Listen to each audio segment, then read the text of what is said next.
Steel bunkers didn't survive fire from the sky. Through my gun sight, I watched the jellied gasoline cascade down like liquid death, clinging to concrete and flesh alike. The Japanese had built their fortifications to withstand artillery shells and rifle fire, but they never prepared for this. Streams of burning hell that flowed around corners, seeped through gun ports, and turned their strongest positions into crematoriums. And I flew a F4U Corsair in the 214th Marine Fighter Squadron during the Philippines campaign of 1945. This is the story of how we broke the back of Japanese resistance with a weapon that changed warfare forever. The morning off March 15, 1945, started like any other on Mindoro Airfield. The tropical sun beat down mercilessly on the coral runway as our ground crews prepped the Corsairs for another mission. But today felt different. Word had come down from command that we'd be carrying something new, napalm bombs. Most of us had heard whispers about this jellied gasoline weapon, but few had seen it in action. "Gather round, gentlemen," called Major William Hayes, our squadron commander. His weathered face bore the marks of months in the Pacific, and his eyes held that 1,000-yard stare we'd all come to recognize. Today, we're hitting the Japanese positions on Luzon. Intelligence reports they've built a fortress complex in the hills north of Manila, concrete bunkers, interconnected tunnels, the works. Artillery hasn't been able to crack them. He paused, letting his words sink in. Around me, 23 other Marine pilots shifted restlessly in the humid air. We'd all seen what happened when Marines tried to assault well-fortified Japanese positions. The casualties were always horrific. "Command has given us a new tool," Hayes continued, nodding toward the ordnance crews working on our planes. "Napalm bombs. 600 pounds of jellied gasoline that sticks to everything and burns at over 2,000 degrees. We're going to rain fire on those bunkers and cook every Japanese soldier inside." I felt a chill despite the tropical heat. We dropped plenty of high explosives before, but this was different. This was something that would burn men alive in their holes. Part of me recoiled at the thought, but then I remembered the faces of the Marines who died trying to take similar positions on Iwo Jima just weeks before. If this weapon could save American lives, then we'd use it. The briefing continued with target details. The Japanese 103rd Infantry Regiment had dug themselves into a series of ridgelines overlooking the coastal road to Manila. Their positions dominated the approaches, and 3 previous attempts by the 37th Infantry Division to dislodge them had failed with heavy casualties. The bunkers were built into solid rock, reinforced with steel and concrete, and connected by a maze of tunnels that allowed the defenders to shift position whenever one area came under attack. "The ground boys have marked the target with smoke," Hayes explained, pointing to aerial photographs that showed the rugged terrain. "You'll go in low under their anti-aircraft fire and drop your napalm right on top of those positions. The jellied gas will flow into every crack and crevice. Nothing will survive." As we walked toward our aircraft, my wingman, Second Lieutenant Bobby Chen, fell into step beside me. Bobby was a Chinese-American kid from San Francisco, barely 19, but already an ace with 6 confirmed kills. His face was pale under his tan. "You ever think about what we're doing up there, Jack?" he asked quietly. I looked at him, understanding the question behind the question.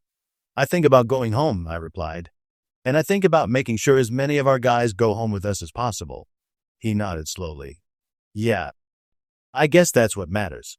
My Corsair, nicknamed Devil's Daughter, sat gleaming in the morning sun. The ground crew had already loaded her with 2 150-gallon napalm bombs slung under the wings. The bombs looked deceptively simple, just aluminum tanks filled with jellied gasoline and a small bursting charge. But I knew that when those charges went off, they would create hell on earth. Chief Petty Officer Mike Kowalski, my plane captain, walked around the aircraft one final time, checking every rivet and control surface.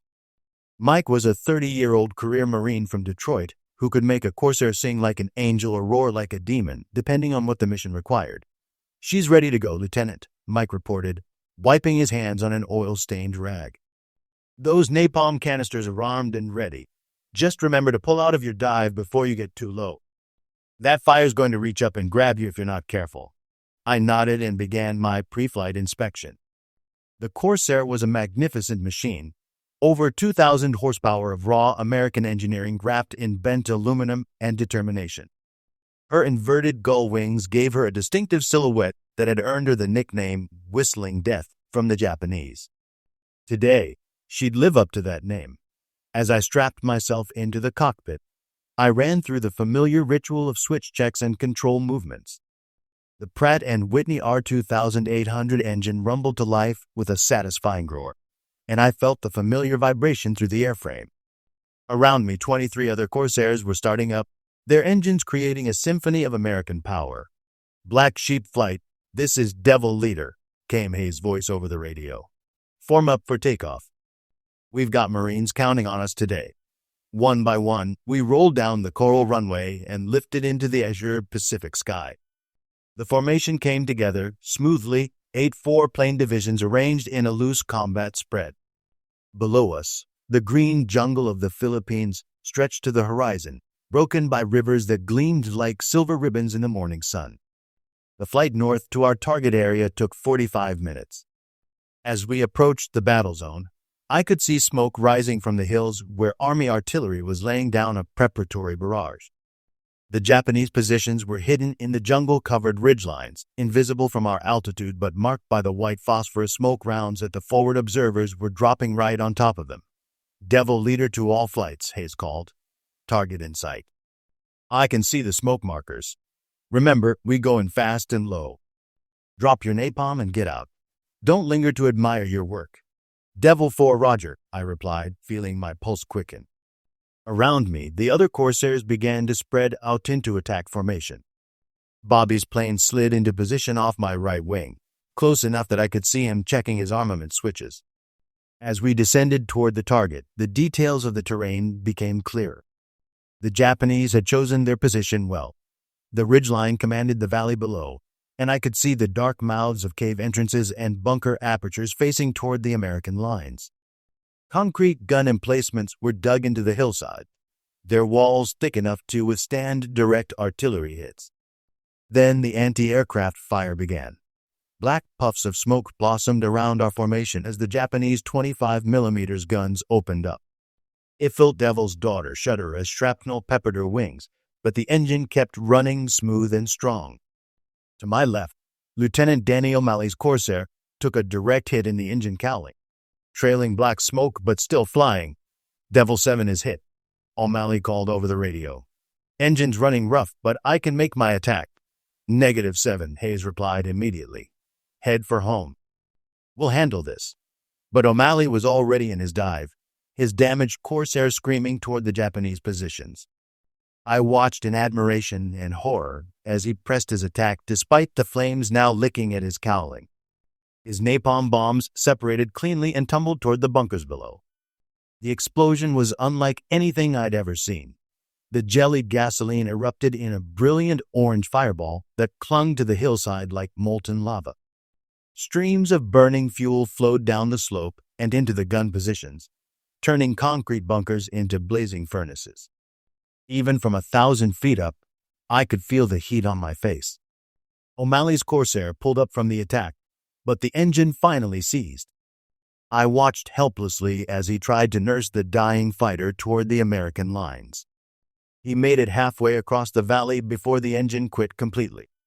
The Corsair nosed over and dove into the jungle, exploding in a ball of flame. "Danny!" Bobby screamed over the radio. "Stay focused," I snapped back. "Make your attack." It was my turn. I rolled Devil's Daughter into a 60-degree dive, the target growing larger in my windscreen with each passing second. The Japanese gunners had spotted me and were tracking my approach with streams of tracers that looked like deadly fireworks. I could see individual soldiers running between the bunkers, their uniforms dark against the burning hillside. At 1,500 feet, I released both napalm bombs and pulled back hard on the stick. The G-forces slammed me down into my seat as the Corsair clawed for altitude. Behind me, I heard the distinctive whoosh of the napalm igniting, followed by secondary explosions as ammunition began cooking off in the burning bunkers. I looked back over my shoulder and felt my stomach clench. The entire ridgeline was on fire. Streams of burning jellied gasoline flowed like lava between the rock formations, seeking out every cave and crevice where Japanese soldiers might be hiding. Men were running from the flames, some on fire themselves, stumbling and falling as the napalm clung to their clothing and equipment. Bobby whispered over the radio, "It's like hell on earth down there." He was right. The napalm had turned the Japanese stronghold into an inferno. Concrete bunkers that had withstood weeks of artillery bombardment were now blazing like furnaces. The jellied gasoline flowed around and through their gun ports, incinerating everything inside. Steel reinforcement bars glowed red-hot in the flames. One by one, the other Corsairs made their attacks. Each bomb added to the conflagration until the entire hilltop was a sea of fire. The Japanese anti-aircraft guns fell silent as their crews were consumed by the flames or forced to abandon their positions. Only black smoke and the orange glow of burning napalm marked where the fortress had been. "Devil leader to all flights," Hayes called. "Good work, gentlemen. Let's head home." As we formed up for the return flight, I looked back one more time at our target. The fire was still burning and would continue to burn for hours. Nothing could have survived that inferno. The jellied gasoline had done exactly what command had promised. It had cooked every Japanese soldier in those bunkers. The flight back to Mindoro was subdued. We'd lost Danny O'Malley, and the image of those burning men would stay with us forever. But we'd also accomplished our mission. The Japanese position that had held up the army advance for weeks was gone, reduced to smoking rubble in less than 20 minutes. When we landed, Major Hayes called us together for a briefing. His face was grim as he looked over his pilots. We'd started the mission with 24 aircraft and come back with 23. In the mathematics of war, that was considered a success. Preliminary reports from the ground forces indicate complete destruction of the target, Hayes announced. The 37th Infantry has already begun their advance up the coastal road. They encountered no resistance from the ridgeline positions. He paused, studying our faces. "I know what some of you are thinking. Napalm is a terrible weapon. It burns men alive in ways that high explosives don't. But remember this. Every Japanese soldier we killed today with napalm is one less soldier our Marines will have to face in a bayonet charge. Every bunker we burned out is one less machine gun nest that would have cut down American boys." I understood what he was saying, but it didn't make the images any easier to bear. That night, I lay in my cot listening to the jungle sounds and thinking about what we'd done. War had always been about killing, but there was something different about napalm.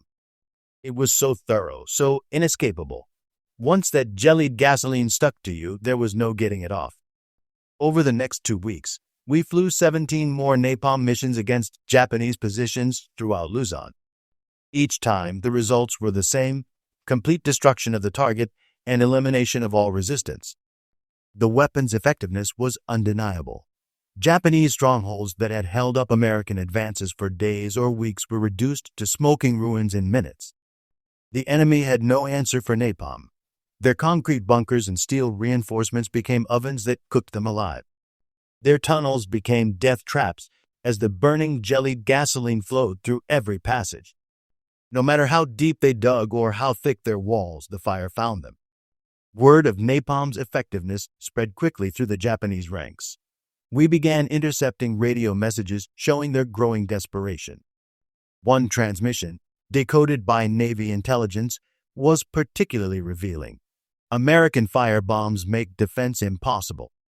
Request immediate withdrawal from all positions," but there would be no withdrawal. The Japanese high command had given orders to fight to the death, and napalm simply made that death more certain and more horrible. The psychological effect was as important as the physical destruction. Japanese soldiers who had shown fanatical courage against rifles and artillery began surrendering when they saw the Corsairs approaching with napalm bombs. The sight of that jellied fire flowing toward them broke something in even the most dedicated warriors. I remember one mission particularly clearly. We were attacking a Japanese airfield that had been turned into a fortress. The enemy had dug their positions right into the runway, creating a network of bunkers and trenches that commanded all approaches. Previous bombing attacks had barely scratched the surface. As we approached the target, I could see Japanese fighters, Zeros and Oscars, parked in revetments around the field. The enemy was using their aircraft as decoys while hiding their real strength in underground positions. It was a clever tactic that had worked against conventional bombing, but napalm changed everything. When our jellied gasoline bombs exploded, the fire flowed across the entire airfield like a tide. The decoy aircraft burst into flames, but more importantly, the burning fuel poured into every trench and bunker. Within minutes, the entire position was engulfed in fire that reached temperatures hot enough to melt aluminum. The Japanese garrison never had a chance. Those who weren't killed immediately by the flames died from smoke inhalation in their underground shelters. The few who tried to escape were caught in the open by the flowing napalm.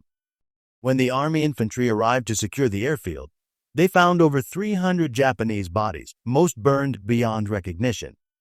By April 1945, napalm had become our primary weapon against fortified positions. The Japanese had learned to fear the distinctive whistle of diving Corsairs more than any other sound of war. Their radio intercepts were full of desperate pleas for air cover and anti-aircraft guns, but they had precious few of either left. The effectiveness of our napalm attacks was measured not just in enemy casualties, but in American lives saved. The 37th Infantry Division, which had been taking heavy losses trying to crack Japanese positions with conventional weapons, reported a dramatic drop in casualties once napalm support became available. Strongholds that might have cost hundreds of American lives to capture were reduced to ash in minutes. I flew my last napalm mission on April 28, 1945, against a Japanese command bunker complex near Baguio. Intelligence had identified it as the headquarters of the 14th Area Army, responsible for coordinating Japanese resistance throughout northern Luzon. The position was built into solid rock, with walls over 6 feet thick and multiple escape tunnels. As we approached the target, I could see why conventional bombing had failed. The bunkers were virtually invisible from the air, built into natural rock formations and camouflaged with jungle vegetation. Only the white smoke of our marking rounds revealed their location. The anti-aircraft fire was lighter than usual. Most of the Japanese gunners had been killed or driven from their positions by previous napalm attacks. We went in low and fast, dropping our jellied gasoline right on top of the smoke markers. The napalm flowed into the bunker complex like water finding the lowest level. Flames shot out of ventilation shafts and tunnel entrances as the burning fuel spread through the underground passages. The rock itself began to glow red-hot from the intense heat. Later reconnaissance would reveal that we had killed over 200 Japanese staff officers and destroyed the entire communications center for northern Luzon. Without their command structure, Japanese resistance in the region collapsed within days. As we flew home from that mission, I found myself thinking about what we had accomplished with napalm. In less than 2 months, we had broken the back of Japanese resistance in the Philippines. Positions that might have held out for months with conventional weapons had been reduced to smoking ruins in minutes. The numbers were staggering.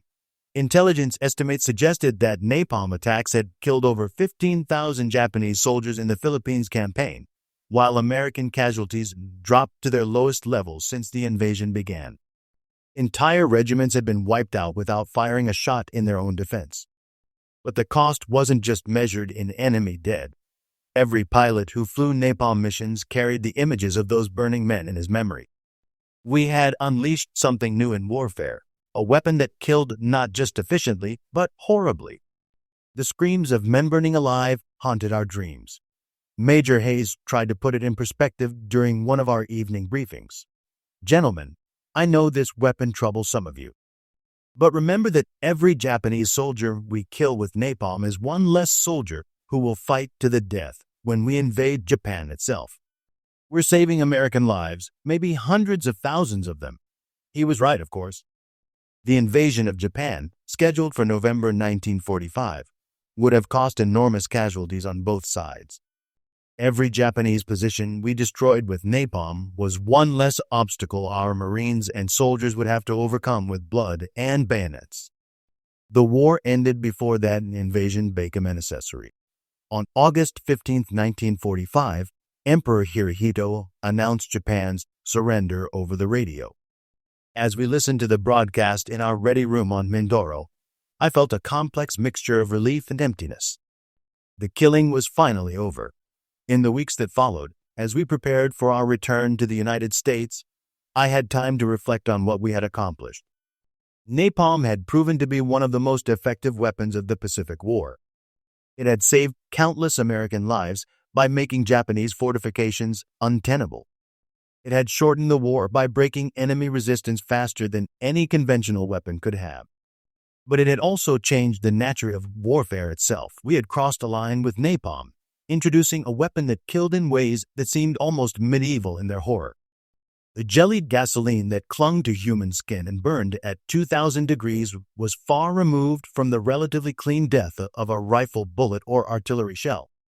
The Japanese themselves recognized napalm's effectiveness. Post-war interrogations revealed that many senior commanders considered it the most devastating weapon in the American arsenal. One captured general told his interrogators that napalm had made traditional defensive tactics obsolete. "There is no defense against fire from the sky," he said. The statistics bore out his assessment. In the Philippines alone, napalm had destroyed over 200 fortified positions that had previously resisted conventional attack. Japanese casualties from napalm strikes were estimated at over 20,000 dead, with virtually no survivors from direct attacks. The weapon had a kill rate approaching 100%, something unprecedented in military history. More importantly, from an American perspective, napalm had dramatically reduced our own casualties. The 37th Infantry Division reported that their losses dropped by over 60% once napalm support became available.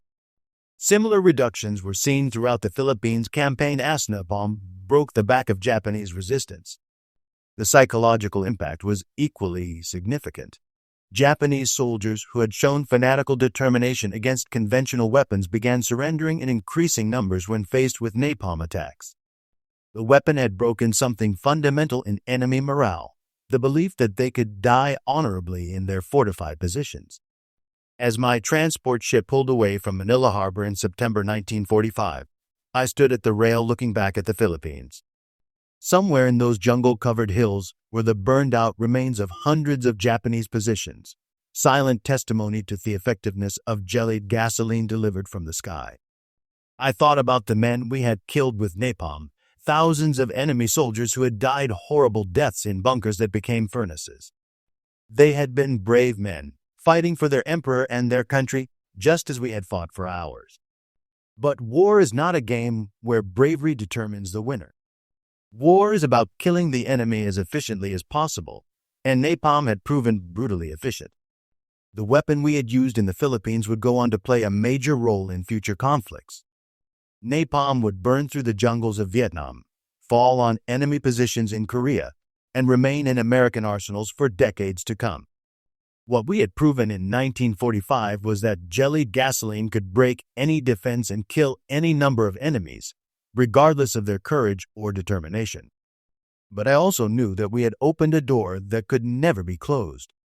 Future generations would have to live with weapons even more terrible than napalm, weapons that could kill entire cities in seconds rather than individual bunkers in minutes.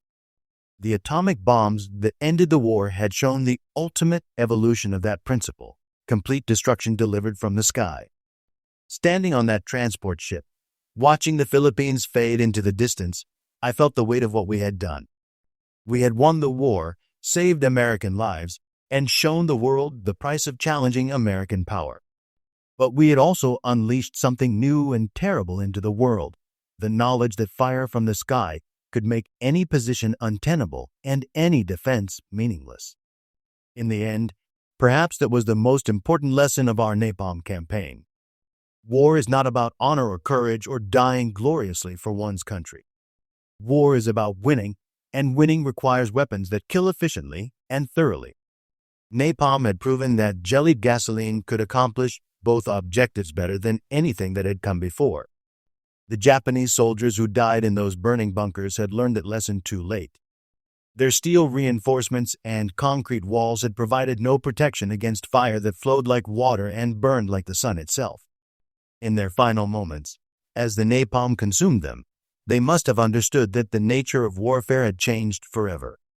We had shown them, and the world, that American ingenuity could create weapons that made any defense obsolete. The jellied gasoline that rained from our Corsairs had written a new chapter in military history, one measured not just in enemy casualties, but in the knowledge that modern war would be defined by the side that could bring the most destructive force to bear on their enemies. As Lieutenant Jack Morrison of the 214th Marine Fighter Squadron, I had been privileged to witness and participate in that transformation. We had taken a simple concept, jellied gasoline in aluminum canisters, and used it to break the will and capability of an entire enemy army. In doing so, we had probably saved more American lives than any other weapon system of the Pacific War. That was the legacy of napalm in the Philippines, not just the thousands of Japanese soldiers who died in burning bunkers, but the thousands of American Marines and soldiers who lived because those bunkers were destroyed. In the brutal mathematics of war, that exchange had been more than worthwhile. It had been necessary, efficient, and ultimately decisive. The steel bunkers that the Japanese had thought would protect them had proved no match for fire from the sky. Napalm had shown that modern warfare belonged to the side that could deliver destruction most effectively, regardless of how well the enemy had prepared their defenses. That lesson, learned in the burning hills of the Philippines, would shape military thinking for generations to come. And somewhere in the back of my mind, as our transport ship carried us home to America, I knew that we had not just won a war. We had fundamentally changed the nature of war itself, introducing weapons that made traditional concepts of defense and fortification obsolete. The napalm that had rained from our Corsairs had been just the beginning of a new era in which warfare would be defined by the ability to deliver overwhelming destructive force from the sky. The Japanese defenders in those steel bunkers had been the first to learn that lesson. They would not be the last.